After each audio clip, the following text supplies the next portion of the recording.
গণশক্তি ডিজিটালে স্বাগত। আমরা জানতে চাইছি যে ছাত্র জীবনের মধ্যে ছাত্রদের মধ্যে বিভাজনের রাজনীতির প্রভাব সেটা কিভাবে পড়ছে। দেখুন, বর্তমানে যেভাবে আমাদের কেন্দ্রের সরকার শিক্ষা কাঠামোকে ডিজাইন করেছে বেসিক্যালি বলা যায়, তাতে ভয়াবহভাবে এই বিভাজনের যে রাজনীতি সেটা ছাত্রদের মজ্জায় মজ্জায় ঢুকিয়ে দেওয়ার চেষ্টা চলছে। আমাদের সিলেবাসে পরিবর্তন করে সাভারকার থেকে শুরু করে একাধিক এরকম টেক্সট ঢুকিয়ে দেওয়া হচ্ছে, যেটার মারফত আর কি ছাত্রদের মধ্যে এই ধরনের বিদ্বেষমূলক আচরণ ইত্যাদি ইত্যাদি তাকে প্রমোট করা যায়। হ্যাঁ, বর্তমানে কয়েকদিন আগে আমি দেখলাম ইউজিসি থেকে একটা সার্কুলার বার করেছে যে নারী দিবস পালন করতে হবে আরএসএস এর সংঘ পরিচালিত যে নারীদের যে ভাগটা আছে তাদের মতো করে। ফলত প্রত্যেক মুহূর্তে আসলে বিভিন্ন সিলেবাসের মাধ্যমে শিক্ষা কাঠামোর মারফত বিভাজনের রাজনীতিকে তুলে ধরছে। এবার বিভাজনের রাজনীতি যেহেতু আমাদের কেন্দ্রের সরকার সরকারিভাবে রাষ্ট্রের মদতে প্রমোট করছে, ফলত উল্টো দিকে দাঁড়িয়ে তার বিরুদ্ধে আইডেন্টিটি পলিটিক্সে উঠে আসছে। যারা সংখ্যালঘু তারা তাদের সংখ্যালঘু আইডেন্টিটি নিয়ে রাজনীতি করতে চাইছে। ফলত এইটা ছাত্র সমাজের মধ্যে একটা ভয়াবহ সমস্যার হতে চলেছে আগামী দিনে বলেই আমাদের মনে হয়। সেই জায়গা থেকে আমরা আমাদের সংগঠনের পক্ষ থেকে বারবার করে এই ধরনের যে মনোভাব, সেই মনোভাবের বিরুদ্ধে যাতে একটা আমাদের দেশের যে ঐতিহ্য, বৈচিত্র্যের মধ্যে যে ঐক্যের ঐতিহ্য, আমাদের দেশের যে ইতিহাস, যেখানে আমাদের দেশ বিভিন্ন সময় বিভিন্ন ধর্মের, বিভিন্ন জাতির, বিভিন্ন এথনিক গ্রুপের মানুষকে আমাদের দেশে আশ্রয় দিয়েছে, শুধু দেশে আশ্রয় দেয়নি, সেই দেশে একাত্মীভূত করে নিয়েছে, এক করে নিয়েছে। দেশের মানুষ তাদের মধ্যে কোনো বিভাজন রাখেনি। সেই ঐতিহ্যকে আমরা প্রমোট করার চেষ্টা করছি, সেই ইতিহাসকে আমরা ছাত্রছাত্রীদের মধ্যে প্রমোট করার চেষ্টা করছি আমাদের সংগঠনের বিভিন্ন কাজকর্মের মারফত। বিভাজনের রাজনীতি তো ছাত্রদের উপর কিরকম ভাবে প্রভাব ফেলছে, আদৌ কি এর প্রভাব রয়েছে? হ্যাঁ, অবশ্যই রয়েছে। মূলত স্কুল যখন ক্লাস 9, 10, 11, 12 এই বয়সের যে ছাত্রছাত্রীরা রয়েছে, মূলত তারা সোশ্যাল মিডিয়ার মাধ্যমে এই জিনিসটা কনজিউম করে, এবং কনজিউম করার ফলে ক্লাসে, বিশেষ করে প্রাইভেট স্কুলের ক্লাসগুলোতে এটা খুব বিশেষ করে প্র্যাকটিস করা হয়, এবং ধর্মের ভিত্তিতে, জাতির ভিত্তিতে, অনেক সময় লিঙ্গের ভিত্তিতে এই ধরনের কর্নারিংগুলো চলছে। এবং স্কুলের মধ্যে, বিশেষ করে প্রাইভেট স্কুলে যারা টিচার থাকেন তাদের মধ্যে থেকে আমরা কোনো ইনিশিয়েটিভ দেখতে পাইনি। আমি সদ্য স্কুল পাস করা, ইনিশিয়েটিভ দেখতে পাইনি এটাকে ভাঙা, সেই অ্যাটমসফিয়ারটা নেই, এবং সেন্সিটাইজেশন ভীষণভাবে কমে গেছে। এবং তারপরে আর যদি কেউ কলেজে পড়তে আসে, বিশেষ করে প্রাইভেট কলেজগুলোতে বেসরকারিকরণের ফলে যে জিনিসটা হচ্ছে, এটা সর্বস্তরে বৃদ্ধি পাচ্ছে, এবং সরকার তো চাইছে শিক্ষাক্ষেত্রকে বেসরকারিকরণ করে দিতে, এবং তার মধ্যে দিয়ে যে সিলেবাস রয়েছে, এনইপি আসার পর যে সিলেবাস তৈরি হয়েছে, বা সিবিএসসি যে নতুন এনসিইআরটি বইগুলো রয়েছে, সেখানেও বিভিন্ন ধরনের বিভাজনের সিলেবাস আমরা দেখতে পাচ্ছি, যেখানে দুটো ধর্মের মধ্যে একটা বিভাজন তৈরি করা হচ্ছে, এবং বাংলার মাটিতে এটা গোপন করে দেওয়া হচ্ছে মূলত নতুন প্রজন্মের মধ্য দিয়েই, যাতে তৃণমূল বিজেপির এই সেটিং করা রাজনীতি, এই রাজনীতিটা যাতে আরো নতুন করে জায়গা পায়, আমার মনে হয়। কিভাবে বিভাজনের রাজনীতি ছাত্রদের উপর প্রভাব ফেলছে, কি মনে করছে? আমার যেটা মনে হয়, বিশেষ করে বিভাজনের কথা বলতেই যেটা মনে আসে সেটা হচ্ছে সামনে রামনবমী, এবং আমরা জানি যে কীরকমভাবে ধার্মিক এবং সাম্প্রদায়িক দাঙ্গা সেই আগে আগে, ঠিক রামনবমীর আগে আগে কীরকমভাবে বিভিন্ন জায়গায় দেখা যায়। বিশেষ করে ছাত্র সমাজের কথা বলতে গেলে আমরা দেখতে পাচ্ছি কীভাবে আমাদের সিলেবাস প্রতিনিয়ত পাল্টে যাচ্ছে। যেমন এনইপি 2020 লাগু হয়ে গেছে, আমাদের সিলেবাসে আমাদেরকে কি পড়ানো হচ্ছে সেটা খুব ইম্পর্টেন্ট। আমাদেরকে এখন সাভারকারের the essential of the Hinduism এটা পড়ানো হচ্ছে সিলেবাসে, যেটার সাথে আমাদের অন্যান্য যে কারিকুলাম বা কোর্স তার কোনো সংযোগ নেই। আমাদের মাথার মধ্যে এটা গেঁথে দেওয়া হচ্ছে যে ধর্মটা ইম্পর্টেন্ট, ধর্ম তোমার লাগবে, যেই বিষয়টা আগে কখনো ছিল না। আমরা যখন ছোটবেলায় পড়াশোনা করেছি সেই বিষয়টা ছিল না। রিসেন্টলি যে এলওসিএফ ড্রাফট বের হলো, সেইখানে যেভাবে সিলেবাস চেঞ্জ হচ্ছে, যেমন মুঘল সাম্রাজ্যের ইতিহাস বার করে দেওয়া বা পিরিয়ডিক টেবিল এগুলো বার করে দেওয়া, ফলে বিভাজনটা ঠিক কোন জায়গায় সেটা খুব স্পষ্ট।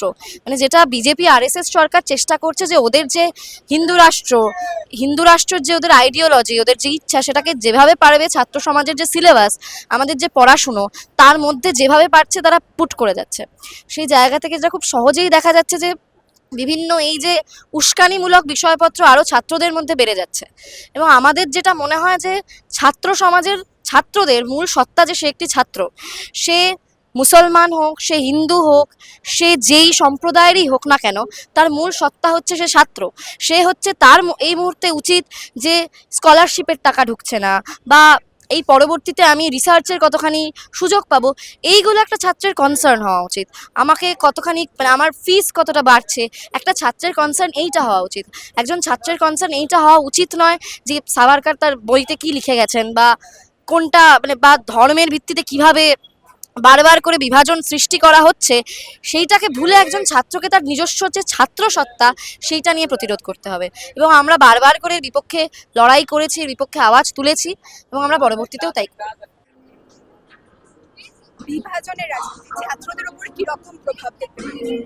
বিষয়টা হচ্ছে সামগ্রিকভাবে যে দেশের যে শিক্ষা ব্যবস্থা সেই জায়গায় দাঁড়িয়ে যেটা তৈরি করতে চাইছে এই আরএসএস এর সরকার বিজেপির নাম নিয়ে, সেটা হচ্ছে আমাদের যে ঐতিহ্যের একটা দীর্ঘ ঐতিহ্য, যে লেগাসি নিয়ে ভারতবর্ষ তৈরি, যে ভারতবর্ষে কখনো জাতের কথা ভাবিনি। এই সম্প্রতি ধরুন যে বিশ্বকাপ, সেই বিশ্বকাপের যে 15 জনের টিম, সেই টিমে কে মুসলিম, কে শিখ, কে জৈন, কে হিন্দু এভাবে দেখা হয়নি। সবাই সম্মিলিতভাবে ভারতবর্ষকে রিপ্রেজেন্ট করেছে। সেই জায়গাটাকে নষ্ট করা হচ্ছে। সিলেবাসের পাঠ্যক্রম থেকে মোগল পিরিয়ডকে বাদ দেওয়া, শিক্ষাক্ষেত্রে নির্দিষ্ট সংখ্যার ছাত্রছাত্রীদের তাদেরকে বিভিন্নভাবে প্রভোগ করা, সংখ্যালঘু অংশের মধ্যে তাদেরকেও ভয় ধরানো, একদিকে সংখ্যালঘুর মধ্যে ভয় ধরানো, সেটা এই রাজ্যের তৃণমূল সরকার খুব ভালোভাবে করছে। ধর্ণা মঞ্চ থেকে মমতা ব্যানার্জির বক্তব্যটা খুব স্পষ্ট। আর একদিকে সংখ্যাগুরুকে তাদেরকে কেন্দ্র করে বিজেপি আরএসএস এর আর এক ধরনের তোপ। এই যে তোপ দেওয়া, এই তোপের রাজনীতি আজকে ছাত্ররা ভয়ঙ্করভাবে ক্ষতিগ্রস্ত হচ্ছে। কি হচ্ছে এর ফলে যেটা হচ্ছে, বিশ্ববিদ্যালয় বা স্কুল কলেজ এতদিন ধরে যেটা ছিল যে টিফিন ভাগ করে খাবো, কে খেতে পারিনি সেটা নিয়ে আমরা খোঁজ নেব। ছাত্ররা তো আসলে কি, ছাত্ররা আজকে আমরা যারা ছাত্র রাজনীতি করছি, এরপর আমরা গিয়ে সমাজের বিভিন্ন ক্ষেত্রে চাকরি বাকরির সূত্রে বিভিন্ন জায়গায় ছড়িয়ে যাব। আমাদের মানসিকতা কি থাকে, সবাইকে নিয়ে যেন থাকতে পারে, সেই জায়গাটা ভেঙে দেবো। কে কি খাচ্ছে সেটা গুরুত্বপূর্ণ, কে খেতে পাচ্ছে না সেটা গুরুত্বপূর্ণ না। এই জায়গাটা তৈরি করা হচ্ছে এবং এটা তৈরি করছে একেবারে খুব একদল মানুষ খুব প্রজেক্ট তৈরি করে, একেবারে এজেন্ডা নিয়ে তৈরি করছে। সেই জায়গা থেকে আমাদের স্পষ্ট বক্তব্য যে আজকে যে ছাত্র সমাজ, যাদের সামনে ভালো দিন সুদিন বলে সত্যি কিছু নেই, আশা করি আমরা, কিন্তু নেই, সত্যি নেই।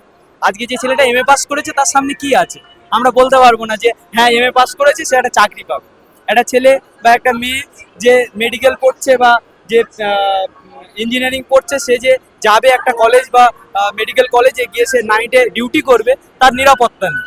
এই জায়গায় দাঁড়িয়ে সামগ্রিক যে জায়গাটা তৈরি হচ্ছে সেটা হচ্ছে, একদিকে তোমাকে নিরাপত্তা দেবো না, আর একদিকে প্রতি মুহূর্তে তুমি এসটি, এসসি, তুমি সংখ্যালঘু, তুমি মতুয়া, এই ভাগ করে দেবো, যাতে ছাত্ররা এক না হতে পারে। আর ছাত্ররা এক না হতে পারলে সরকারের সুবিধা আছে। ছাত্রদের যদি আমি ভেঙে রাখতে পারি, তাহলে ছাত্ররা যৌথভাবে কোনো আন্দোলন সংগঠিত করতে পারে। আর ছাত্ররা যদি আন্দোলন সংগঠিত না করতে পারে, তাহলে মসনদটায় যারা বসে আছে তারা খুব আয়াসে তাদের মতো করে কাজ চালিয়ে যেতে পারে। এটা হচ্ছে একটা মানে ওই চড়ুই বেতির মতো বিষয়, যে এভাবে তোমরা চলো তাহলে আমরা এভাবে এগিয়ে যাবো। এর উল্টো দিকে পাল্টাটা আমাদের দেওয়ার জায়গা। খুবই মানে সত্যি যেটা, যে আশা আমাদের অনেক, কিন্তু এই বর্তমান পরিস্থিতিতে বিভিন্নভাবে যে বিচ্ছিন্নতাবাদ গ্রাস করছে প্রতি মুহূর্তে, সেই জায়গা থেকে বহু অংশের ছাত্রছাত্রী যাদের কাছে আমরা পৌঁছতে পারছি না। কিভাবে প্রতিরোধ করে তোলার চেষ্টা করছেন? প্রতিরোধ তো প্রত্যেকটা বেঞ্চ থেকে, প্রত্যেকটা স্কুল কলেজ বিশ্ববিদ্যালয়ের বেঞ্চ থেকে তৈরি করা। আমাদের ওই বার্তা একইভাবে যে বা যারা প্রতি মুহূর্তে বিভিন্ন সোশ্যাল মিডিয়ার থ্রু থেকে হোক, ক্লাসের বেঞ্চে হোক, যারা সাম্প্রদায়িকতার বিষ ছড়াচ্ছে তার কাছেও পৌঁছে যাও। কারণ মাথায় রাখতে হবে, যে ছাত্রটা এই কথাটা বলছে তাকেও বোঝানো হচ্ছে, এই ভয়ঙ্কর বিষ বাষ্প তাকেও গ্রাস করানো হচ্ছে, তার কাছেও পৌঁছে যাওয়া। এবং ভারতের ছাত্র ফেডারেশন দায়িত্ব নিয়ে সেটা করছে, যে তার কাছেও পৌঁছে যাওয়া এবং তাকেও বোঝানো যে সে কোন করাল গ্রাসের মধ্যে পড়ে আছে, তার সামনের ভবিষ্যৎটা কি। আজকে যদি আরএসএস মোগল পিরিয়ডটাকে বাদ দেয়, তাহলে ভারতবর্ষের যে ইতিহাস, ভারতবর্ষের যে পরিকাঠামো, সেই পরিকাঠামোটাকে ভেঙে ফেলে, মানে নস্যাৎ করে দেয়। মনুবাদ প্রথমেই বলে দেবে যে মহিলা, তাহলে সে নির্দিষ্ট তার একটাই কাজ সমাজে, সেটা হচ্ছে সন্তান উৎপাদন। মহিলা, সে যদি সংখ্যালঘু হয়, সে যদি আদিবাসী হয়, সে যদি তপশিলি হয়, তাহলে ব্রাহ্মণরা তাকে ধর্ষণ করলেও সেটা তার হচ্ছে স্বর্গপ্রাপ্তি। অর্থাৎ এই যে জায়গাটা, এই পাল্টাটা আমাদের বোঝানো, মানে আমরা সেটাই চালিয়ে যাচ্ছি এবং এটাই আমাদের একমাত্র পথ। এই পথেই থেকে এই লড়াইটা করে যেতে হবে। এই ভিডিওটিকে লাইক করুন, আপনার গুরুত্বপূর্ণ মতামত কমেন্টের মাধ্যমে আমাদের জানান এবং আমাদের চ্যানেলের ভিডিও সবার আগে দেখার জন্য ইউটিউবে গণশক্তিকে সাবস্ক্রাইব করুন, ফেসবুকে ফলো করুন এবং শেয়ার করুন আপনার পরিচিতদের মধ্যে। আমাদের চ্যানেলে আপলোড হওয়া ভিডিও নোটিফিকেশন পেতে বেল আইকনটি ক্লিক করতে ভুলবেন না।